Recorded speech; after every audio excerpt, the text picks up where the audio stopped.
A mailman is a dog's best friend. Sounds a bit odd. But who said that dogs necessarily don't like mailmen? Sure, mailmen get special training to fend off attacks from canines, and it comes as a rule to avoid dogs if one can, but we all know what everyone says about rules. Something may be a rule, but there are always exceptions to every rule, and if there isn't a rule to an exception, then one should look harder. However, exceptions are naturally hard to come by, and therefore it's hard to even imagine that they exist. Yet once they're found, they turn the rule into a plain stereotype.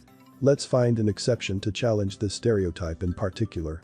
Take, for example, a guy from Sao Paulo, Brazil, Cristiano da Silva Antunes, who goes by the name of Carteiro Amigo dos Animes on his social media, which neatly translates to animal-friendly postman. He always wanted to break the stereotype that dogs hate postmen, and he does so successfully one picture at a time. And to prove that he's a stand-up guy, he's friendly to every animal that he meets, not only dogs. He says hello to the neighboring cats, rabbits, and all other kinds of animals. And he's not only there to showboat, he also has a mission. He often rescues animals that require immediate attention from veterinarians or shelters while he's on his way. He even dreams of opening up his own animal shelter so he could help his little animal friends even more than he does right now, which is still a lot by any standards. The process of befriending a dog, especially as a mailman, is hard and long. First, Cristiano greets them and acknowledges the dog, then lets them sniff his hand from a distance so the dogs can get to know him better. Over time, he approaches them more and more until they're close enough to lick his face. It may come as no surprise that the animal-friendly postman owns a few dogs and 3 cats with his spouse. He says he's been around dogs ever since his childhood, and that might explain why dogs greet him as one of their own. Or perhaps dogs are not as prejudiced towards mailmen as we initially thought. In any case, the amazing animal-friendly postman keeps charming his 87K fans and the whole wide world with a message that he delivers with every photo that he takes. This mailman is a dog's best friend.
in your skies.